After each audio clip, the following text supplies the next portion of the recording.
সরকার এবং আমরা সবাই এইটুকু আপনাদেরকে অ্যাসুরেন্স দিতে পারি যে এই বিষয়ে যা যা করার প্রয়োজন প্রত্যেকটি পদক্ষেপ নেওয়া হবে এবং অতি শীঘ্রই নেওয়া হবে, এবং যাতে এই পুরো বিষয়টি সুবিচার এবং তদন্ত সঠিকভাবে হয়।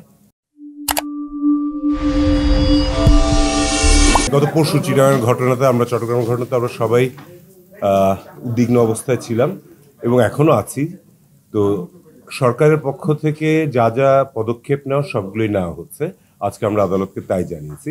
টোটাল 3টি মামলা হয়েছে এই বিষয়গুলো নিয়ে এবং 76 জনকে আসামি করা হয়েছে, তার মধ্যে 33 জনকে গ্রেফতার করা হয়েছে এবং তদন্ত চলছে। এবং সরকার এবং আমরা সবাই এইটুকু আপনাদেরকে অ্যাসুরেন্স দিতে পারি যে এই বিষয়ে যা যা করার প্রয়োজন প্রত্যেকটি পদক্ষেপ নেওয়া হবে এবং অতি শীঘ্রই নেওয়া হবে, এবং যাতে এই পুরো বিষয়টি সুবিচার এবং তদন্ত সঠিকভাবে হয় সে ব্যাপারে পদক্ষেপ নেওয়া হবে।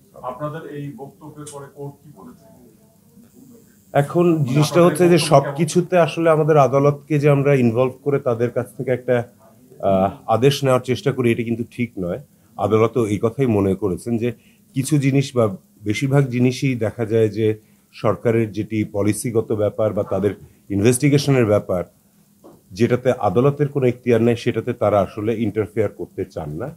তো উনিও এই একই কথাই বলেছেন যে যেহেতু সরকার এখন তাদের কাছে যে তথ্য দেওয়া হচ্ছে মনে হয়েছে যে যথেষ্ট পরিমাণেই যা করার প্রয়োজন সেই সঠিক পদক্ষেপগুলোই নিচ্ছে। তো ওনারা বলেছেন যে পরবর্তীতে যদি কখনো প্রয়োজন হয় তাহলে তারা আমাদেরকে সহায়তা করার জন্য, তদন্তে সহায়তা করার জন্য যা করা দরকার করবেন, কিন্তু এই মুহূর্তে ওনারা কোনো আদেশ দিলে সেটি বোধহয় সঠিক হবে না।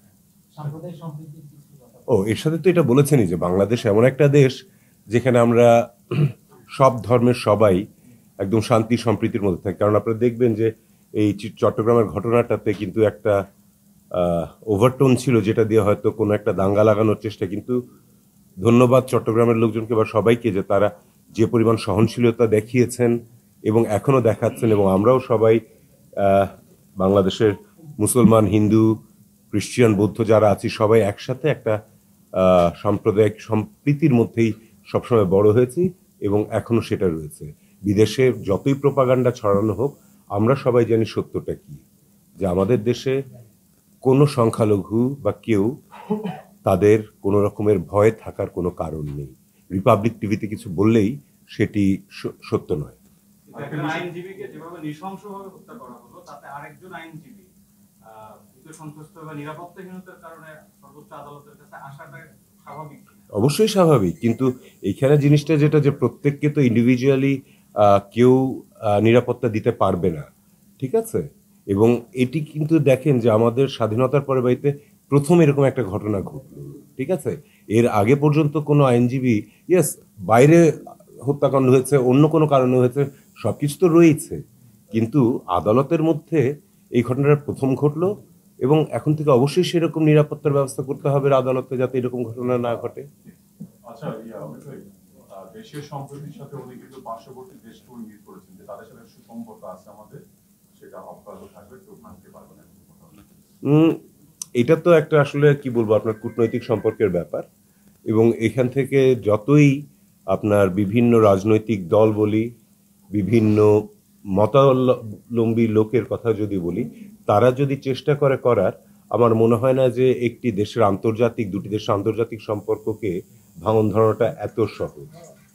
এটা কেউ, আজকে আমি এখানে দাঁড়িয়ে একটা দেশের বিরুদ্ধে কথা বললাম, তার মানে এই নয় যে ওই দেশ আমাদের সাথে কূটনৈতিক সম্পর্ক বা আমাদের বন্ধুত্বপূর্ণ সম্পর্ক ছিন্ন করবে। এবং সিমিলারলি ওখানেও যদি এরকম কেউ বলে, আমার মনে হয় না যে আমাদের সাথে তাদের সম্পর্ক ওই কারণে খারাপ হয়ে যাবে। মানে কোন ঘটনায়?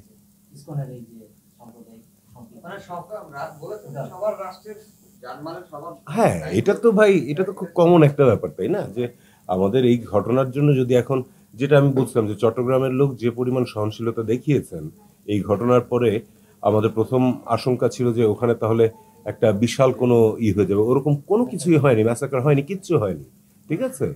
তো এই জিনিসটা তো আমাদের মাথায় রাখতে হবে যে হ্যাঁ, হয়তো একটা হত্যাকাণ্ড হয়েছে, কিন্তু সেই হত্যাকাণ্ডের জেরটা তদন্তের মাধ্যমেই আসুক, নিজের হাতে যেন আমরা কোনো কিছু না করি।